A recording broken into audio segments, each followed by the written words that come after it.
Okay, so we're at the final session of the day and we're looking at communication challenges, okay? So there are a couple of areas of communication challenges, and again this comes down to where in the brain your accident and your injury occurs. And the first major one is aphasia. Everybody heard of aphasia? Okay. Difficulties understanding what's being said. Well, when somebody's talking to you, you're completely blank and thinking, are they speaking an alien language? Or it might not just be the whole context, it might just be one word. It might just be an occasional word. Difficulties explaining themselves what they want. So, we missed the bit in the film, but again, the OT was saying, right, what do you need for your washing and dressing? And he was like,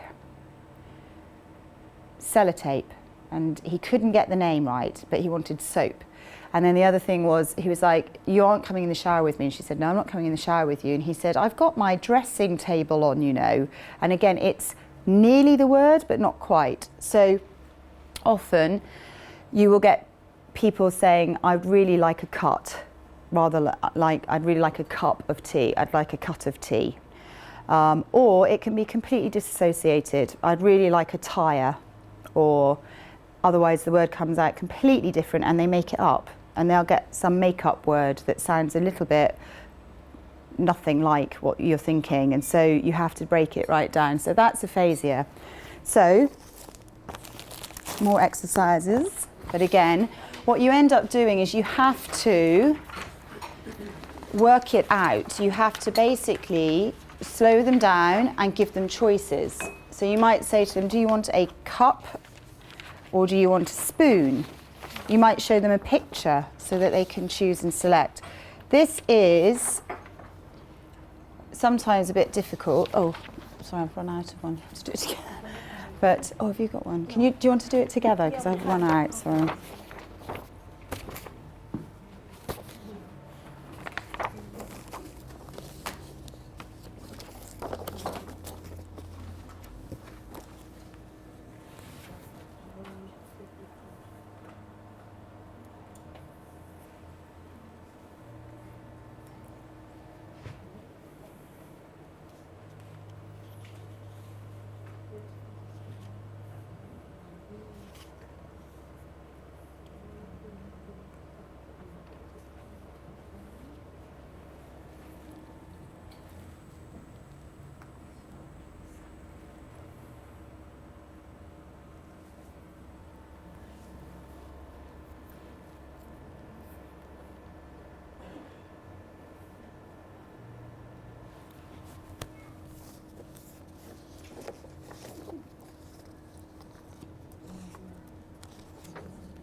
How are we doing?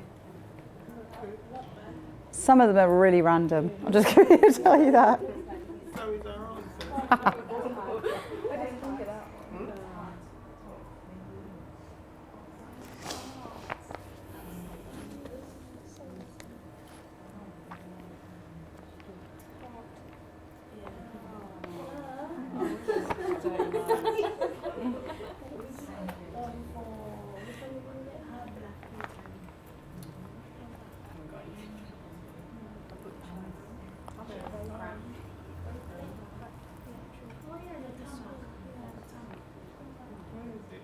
One more minute.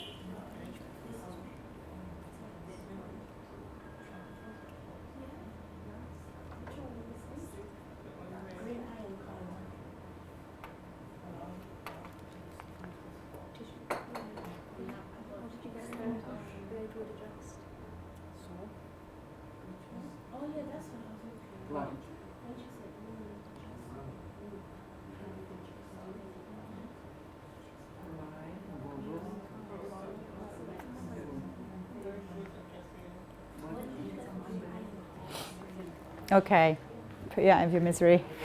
So, first one, roll sticky clear. Sellotape. Wrinkles steam clothes. I got washing machine. That was the thing. But I think iron's probably better actually looking at that.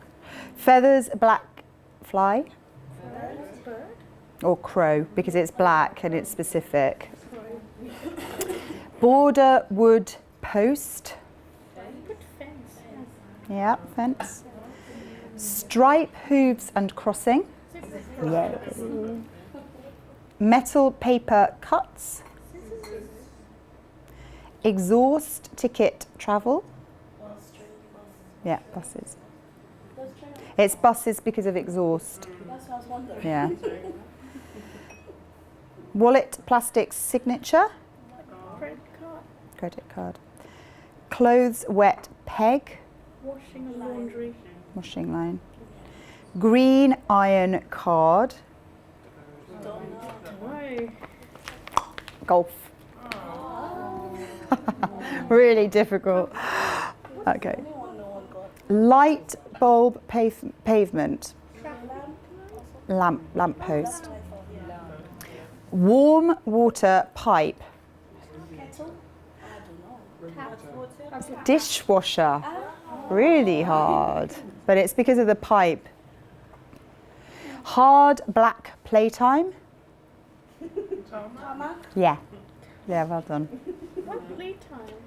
Because I think playgrounds are tarmacs, aren't they? So it's like, I think that's what they're trying to get you to think. Sugar tin rise.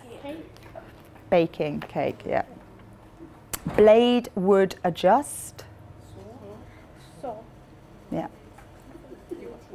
Round hole cotton. Button. This is, I don't know, I read this, no way. Anyway, soft nose pocket. Baby kangaroo. Huh? No. How random is that? I know, I understand, okay. Yeah, like a pocket. But this is the whole point of this exercise, to think about it. Water visibility mountaintop. Yeah, mist. Mist fog. Pump body love. Heart, yeah. I was listening to your conversation. Hot space god. Just random. Yeah, sun. Oh, the sun. Sun. Sun god. Space hot. Okay. Thanks for doing that. It says that the thought around this exercise is about word association, number one. Number two, it's about the different ways in which people describe things and how you can imagine our knowledge, experience, what we are referencing, what we are thinking about. You suddenly have that brain injury and somebody is trying to get these words out and trying to explain theirs. What you might understand is going to be very difficult. So some of the treatment processes are essentially, first of all, simplification, reduce the content, okay? So I'm really verbose, as you've probably realised today. I talk and talk and talk around stuff and describe things and everything. What I have to teach myself very clearly and carefully to do when I'm speaking to people that have any kind of aphasia is to really summarise what I'm saying and be very clear and exact in what I'm saying. And often the way to do this is by asking yes, no questions. So it can be quite opposite treatment from what we might be doing if we're trying to draw people out on explaining their emotions, etc. But certainly with aphasia, if they're getting frustrated, what's going to happen is their behaviour is going to change. Okay? And they're saying yes, so you might ask them a question and it will be either a yes or a no answer. So you're simplifying it. We had that conversation at lunchtime about the fact that the response is always no, no, no, no. Some of the things that I will go back to is the speech and language therapist to look at their assessments of what they're understanding, of actually what they're hearing and what they're understanding, because they might just be using no as the default. It might be the easiest thing to say. And actually they just know that the reaction that they get is always going to be the same. So if it's like you give them a choice, you need to be very explicit about, is it this or is it this, rather than yes or no. So be careful on the yes and no's, but be very specific about the choices. They can't choose anything else except for that or this. Okay? Key words and emphasis. Time. Okay, so the key words and emphasis, again, a lot of people will give photographs and will give pictures, but again, if they're not visually seeing or understanding what you've shown them and why you're showing them that might also cause complications. So you really need, when there are lots of speech problems going on, you really need a speech and language therapist involved with that client in that case, because they are key. But also, you need to work with them. It's all very well if a client goes off and has their speech and language therapy session once a week for an hour, and then they come back. Are you going to be able to learn what they've learned in their speech and language therapy session? No, because they can't tell you and they can't explain it to you. So really what you need to be asking the speech and language therapy is, can you help us with this? Can you give us strategies to do this? We are aware that actually all that my client is saying is no. Whenever I say anything to her, it's no. Can you please give me ways to get further conversation out of her or explain anything else? Okay. And always give time. Don't rush somebody. So if you need decisions on things, always, I know it's really simple to say this, especially if you're in a very immediate situation where a decision's got to be made, you need to give them time, because again, it could be just the mental processing that is actually taking the time for them to understand the concept of what you are asking them, okay? So time is crucial. Don't ask open questions. Well, we've said that, okay? But then again, like I said, make sure you sometimes give options, because they'll always select always select no if they can, default. Okay, equipments and aids. So some of these, do any of these people, do you recognise any of these? Does anybody know what a Toby system is? Oh, I didn't spell that right, brilliant. Is it the one with the alphabets and things? Yeah, so that's one of the Toby systems, definitely. So that's where they're called light writers as well. People have light writers, so where they are unable to converse, they're unable to have a conversation, they might be able to actually type it out. Or they might not be able to type it out, but they might be able to use their head to tap the words out along an alphabet. Or now, wonderfully, they have eye gaze, and they can just scan and use their eye. So the clip that I showed you with the diving bell and the butterfly was a guy that was in locked-in syndrome and essentially had absolutely no physical ability. So there was no way that he was going to be typing on a light writer. There was no way he was going to be using a clip, a button, or any kind of switch to be able to affect communication. He ended up using, and this is how much we've progressed with the speech language therapist, he wrote an entire book. The Diving Bell and the Butterfly is the book. He wrote that book in his locked-in state, and he worked with his speech and language therapist, and he basically, on a board, used his eyes, and wherever he paused for longer than 3 seconds, she wrote that letter down. He wrote the entire book. And that's where that film came from. And it's a true story. It was all about the Vogue editor from Elle years ago that had a massive subarachnoid hemorrhage.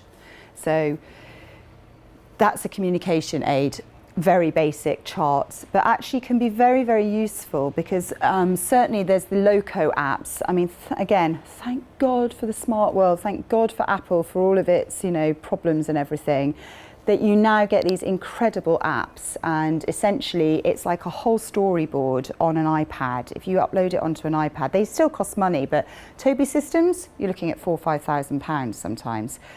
An app, £100, I think I know where I'll be going. You know, get the app and get the iPads, get them set up.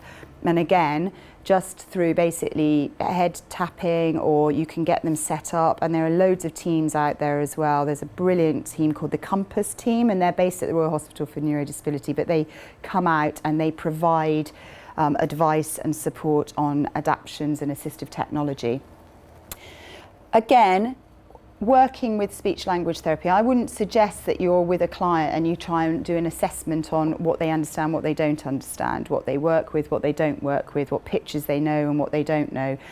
You need to work with speech language therapists. They should be developing a diary for you. They should be developing ways in which to communicate with you. I'm thinking about your client, and you know, she has speech and language therapists. I don't know how much she's come in and educated, helped, support, advise on any of these things. Do you know what she's doing in her sessions with her? No. No. It's key. You know, if they're developing a whole area of communication and ability, you know, you're the guys that work with her day in, day out. You need to know how she likes to communicate. I mean, you were explaining earlier, everything that you say to her is a no.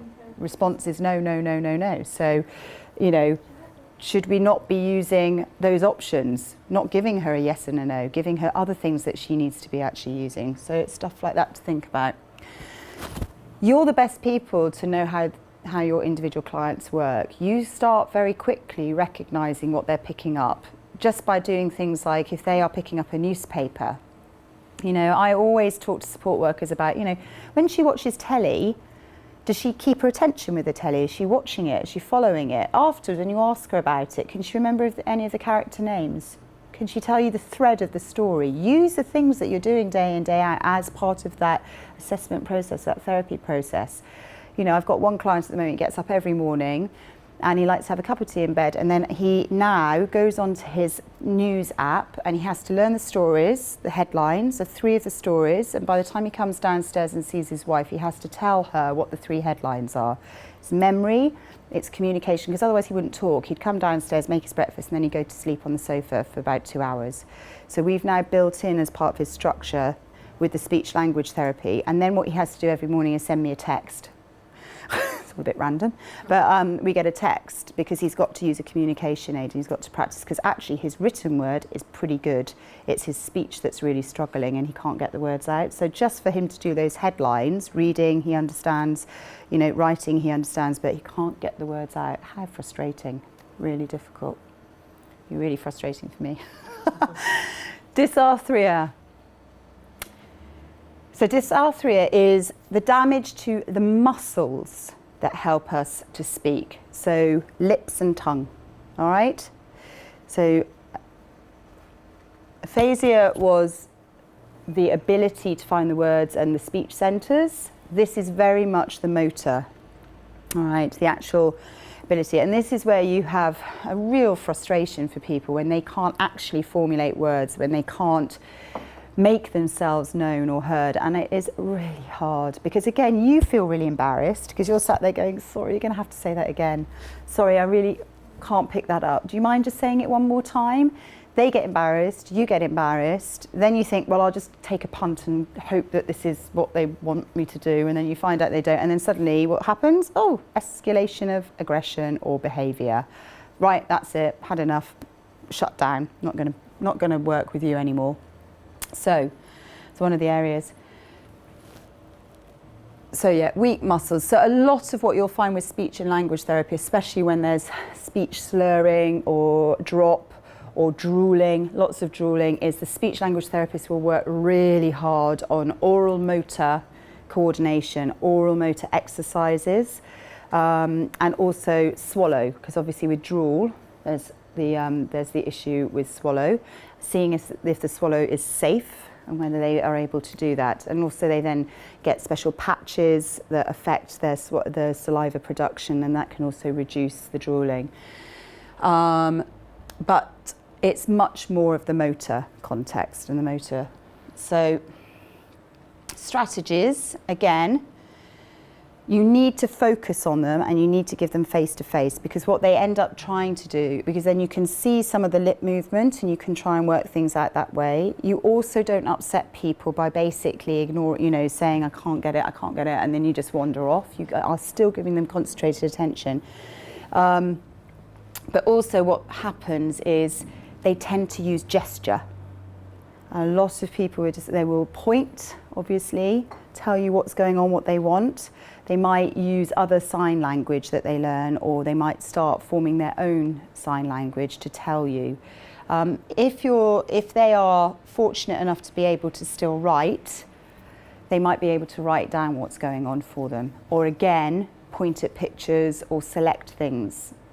I think some of the really challenging clients I've ended up working with are those that are, English is not their first language, and we need interpreters, and they're really trying to make themselves understood. So when I lived in Saudi and they were speaking Arabic, it was quite a challenging process when they were having dysarthria trying to get words out in Arabic. The interpreter wasn't really understanding, and then having to translate that back to me. So we ended up using quite a lot of systems for them and pointing at pictures or pointing at letters and working out that way, because then the frustration levels come down and the person feels it's at least understood. Remove noises around them. Again, they don't need to be competing with that, but the other side of it is the distraction factor. If they're going to be, if they've got to really concentrate on forming those words, learning what the speech language therapist has told them, using different methods. A lot of speech language therapists do sensory stimulation in the mouth. So they've got functional electrical stimulation. There you go. That get my mouth working. And they use it a lot on arms, and they use it a lot on lower limb, but also very specialised speech language therapists will use it on the face. And it's basically like electrical pumps, literally, but it's functional. So essentially you use it when you are going to be doing something like speaking or practicing your exercises for speaking, and it does stimulation into the face. Has anybody ever seen them on the arms or the legs? Because they're quite popular, the function. Yeah, they have the pulsing, and you have to put them in the right spots, and essentially they have to practice things like grasp and release and their extension of their arm. And it is quite amazing what achieves, but because they are stimulating that muscle and they're getting those neurons sparking again. So very specialist speech language therapists can use it on the face and get that oral muscles going again. Use of Macaton, is that something that they do as well? Yeah, if they've got the capacity to take it on and learn, because again, what you're asking them to do is learn a new language. Have they got the capacity to take that on and learn it? Often what we will do is we will find that they develop their own language and their own expression, and then they use that with the people that are around them for certainly very key things. But yeah, certain Macaton, things and biscuit and the really simple ones, they often will bring into the language. But again, consistency and repetition. There's no point one therapist using that and another therapist doing something else, and then all the carers are doing their own method and going, oh, we've got a storyboard that I use and somebody else is doing, because the brain isn't going to be learning anything at that point. It's just going to get more and more overloaded and confused. Pointing and gestures we've talked about, and alphabet charts. Okay, so that's the physical motor problems. Then you've got the obvious aphasia, which is the broken speech elements, but then you've got cognitive problems. So we're back to our good old chief executive, our cortex here, our cerebral cortex, our frontal lobe. Okay, cognitive communication problems, so thinking skills, attention, concentration and memory. You're not going to be able to have a conversation with someone if you can't remember the conversation content. If you lose your strain of thought in a conversation, Emma did a class it earlier, completely forgot what she was going to say. We all do it. It's on the tip of our tongue, and then we think, oh, that's cognitive. That's actually taking your mind away from something that you're discussing, and you've got to bring it back again. Okay, so that's the cognitive challenge in speech. Okay. Lots of people are reported to not have conversations like they used to before their accident. Again, that's personality. Their personality has changed. Their frontal lobe is not taking information in the way that they used to. They might be filterless, so they might be saying exactly what they feel about Donald Trump, and it wouldn't have been the most appropriate thing, although everybody's filterless about him at the moment, so it's okay. But ultimately, you know, what they tend to do is say exactly what they think. And this gets into lots of troubles, and we get lots of issues, certainly out in social context and community, okay? Challenging with listening, distracted, you know, if the phone's going off and bleeping, if the phone is ringing, if the phone is vibrating, you know, they're in the middle of a conversation, and then that is going to be the thing that takes them away from it. They're going to absolutely want to be itching to get to that, so their conversation changes, their ability to hold their thoughts are going to change. Wander off topic. I'm great at doing that.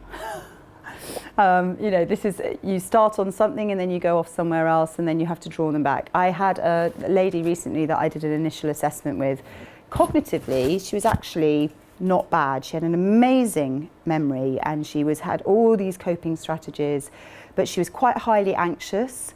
But what was going on with her was she couldn't literally, she was getting heightened in her emotions, and it was affecting her communication, and she was going off. I couldn't follow her conversation, and I ended up in my initial assessment 3 hours, and I swear to God she paused for about 10 seconds in the whole time, and I couldn't actually interrupt very well to say, okay, can I just stop you there to bring you back? But when I came out of that session, I was absolutely, as they say, brain dead. I couldn't think. I couldn't believe what I just witnessed, and I did get a lot of information. I got the report written, but essentially she was so tangential. She would go off, and then she'd suddenly fly off and tell me some other story, and then that connected to another story, and it was quite fascinating to watch. But I wanted to see what was going on to understand whether the information that she was providing for me was actually, you know, was it repetitive? Was it rigid thinking? What was going on?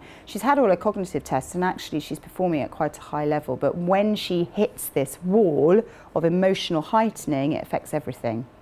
She doesn't have a filter. She just can't stop.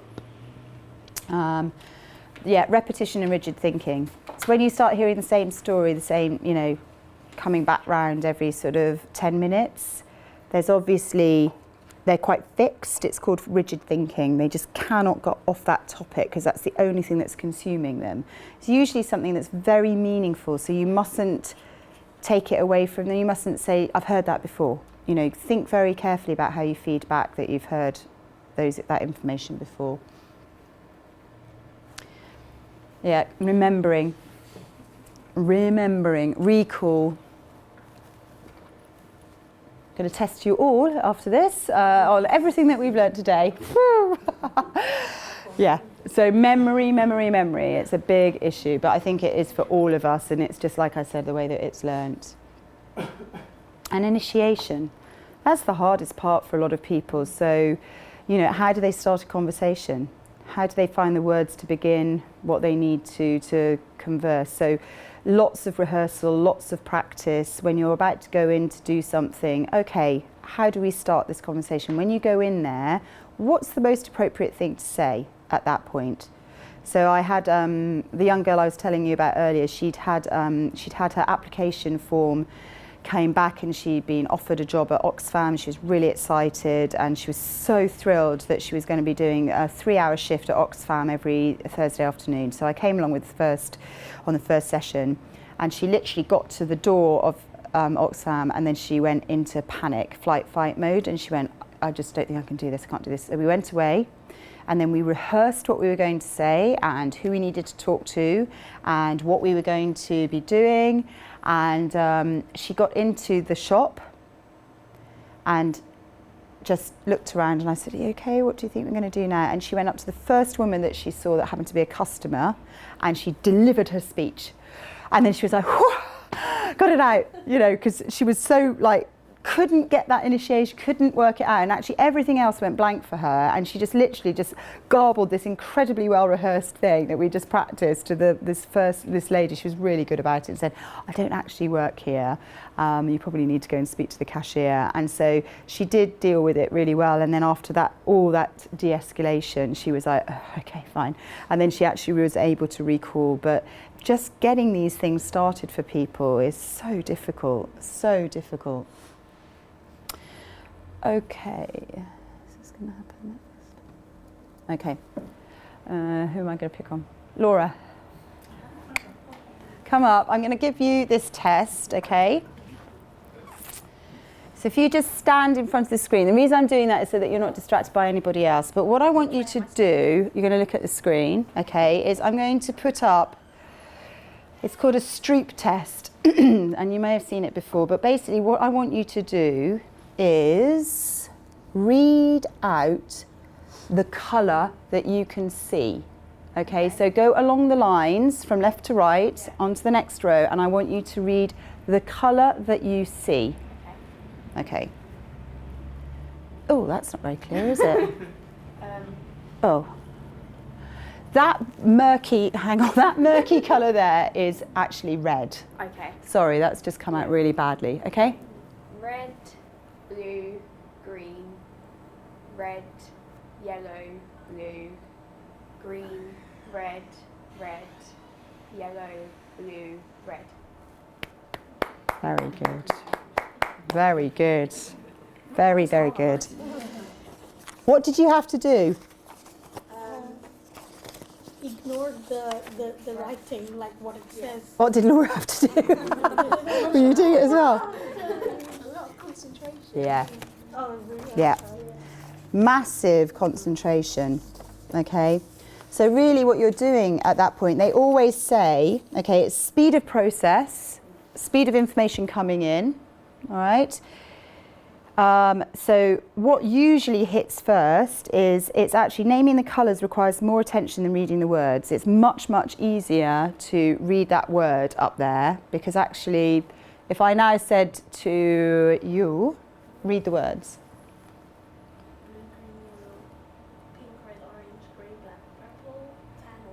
Exactly. You don't really look at how they represent or present themselves. So it's so much harder. You're telling the brain to do something that it's not comfortable with doing, and you're having to concentrate and focus. So this is exactly what we're talking about with cognitive communication problems. They are having to keep a focus and an attention. That's why I say come in front, away from everybody else, no distractions, nobody else going, oh, no, that's not quite, helping or distracting. Think about when you're doing this kind of work, those are the kind of areas. Reduce distractions, okay? It's not always easy. If you're out and you're in the supermarket and you're saying to them, okay, what you've got to now go and ask the shopping manager where such and such is. They might just get completely, oh wow, I really like that product, and look, there's somebody I know over there and everything, and you get them off track. You've got to keep them focused as much as possible. So this is why when I do supermarket shopping, I'll always grade the activity. So I'll start in the local newsagents, which is around the corner, which is one man that you go and ask, and you can't actually find anything in the shop anyway, but you just go in and you ask. And then you might go to a Tesco Metro, which is nice and small and close, and there's only a few selected items. And then you go to the great big whopping, Tesco supermarket that has got clothes and coffee shops and everything else. So grade the activity and, try and get them to orientate themselves in each environment. One thing I haven't said in all of this with the fatigue is think about the mornings, okay? Because that is meant to be when we are most rested and cognitively able to take on information. We are all tired and flagging now. It's been a very, very long day. And ultimately in the morning, that's when we're freshest, that's when we take on the most. So if you're doing any really extreme activities, and when I say extreme activities, things like going to the gym is a physical activity, but if you're going to get them to follow their program, get themselves washed and dressed and showered afterwards, and then go out for a coffee afterwards, do stuff like that in the morning, because in the afternoon, you're going to struggle. They're not going to cope with it as well. We're all the same. try and keep conversations current. Okay, when you're trying to keep them in the moment and when you are wanting to, I'm just trying to think why I put that in there.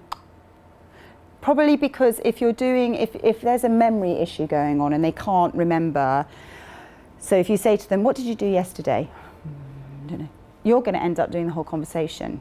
Okay, so if you know that there's going to be a short-term memory problem, then use a magazine or use a newspaper or use the TV or what's going on and keep that conversation in the current. A lot of what I do with clients with their diaries is basically get them to write a diary in the afternoon or the evening so that they can recall what's happening, and then on the next day, as part of their routine, get them to check back on their diary. What did you do yesterday?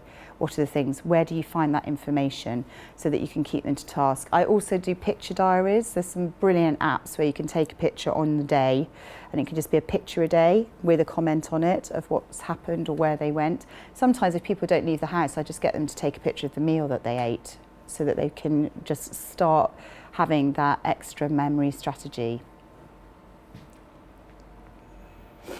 Okay, big area this. Couple more slides.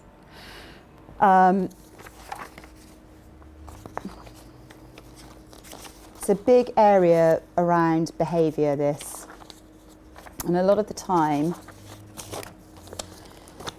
the best way to deal with it is in a very well-chosen and selected group. We bring, I have some really good speech language therapists that I work with, and they will go in and look at people that are having conversations and they seem to be really together and really informed and really hold, memory seems good and everything, but there's things that are slightly off about what they're doing and the way that they're handling the conversations. And some of these might sound familiar to you. So, they might be having a conversation but just not even engaging or making the eye contact.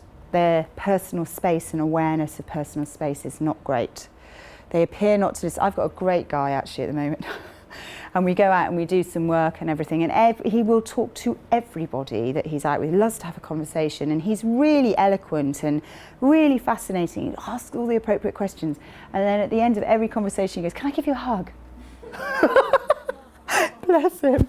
But he just has such a lovely positive experience of going out, because it takes him away from what he's having to deal with all the time, and all these people are treating him like normal, and so he just wants to express his gratitude. And so I'm having to be very clear with him that's not really a social norm, and you wouldn't go up and give any stranger a hug, and actually how do you think they're going to feel if you suddenly wrap your arms around them? So it's just little things like that, bless him. And they appear not to listen and then jump in mid-conversation. I think we probably all have got friends that might be a bit inappropriate, or partners that you could actually show this to and say, this is not right. You need to learn some of these things. But this is a brilliant one, monitoring tone and volume. I've got so many clients that just have absolutely no idea of the volume of their voice, and it doesn't matter how much you go, shh, just think about where you are. Maybe they cannot hear that they are being loud and they are shouting at the top of their voice. And also they start speaking quite robotic, and they quite speak like a robot, and their rhythm of their speech is very weird, and their whole voice changes. And again, for family members that are suddenly going, God, what's happened to him? He doesn't even sound the same. This is all the pragmatics. This is all the social awareness stuff. This is still all frontal lobe, but it's far more the emotional levels of it. Okay. Inappropriate speech related to a situation. That's when the swear words come out. I always say using swear words is the laziest form of language, but when somebody's had a brain injury, they come out all the time. I had a relative say, God, he never ever used to swear, ever. And now it's like every other word is a swear word. I just don't know how to manage that. So that is a big area that is worked on. And as I said, we get into these groups and we have pragmatic groups and social interaction groups. And again, it's because then they see other people doing stuff and they think, oh, what did he just do? And it's like, right, would you like to feed that back? What do you think was wrong in that conversation? And then they'll do something and the other person thinks, brilliant, I can get them back and tell them what's going on. So that's quite good. And also difficulty picking up the context. I mean, sometimes we do that. We sort of like go, oh, yeah. And then we go off on another complete, and we go, did I get the wrong end of the stick there? you know, did I start the conversation wrong? Or, oh, maybe you were talking about something else, weren't you? Sorry, I got confused there. And then you have to bring it up. But they won't say I'm sorry, or did I get that right, or check it out. They will just carry on with a whole different conversation. So you need to work out a way to figure that out.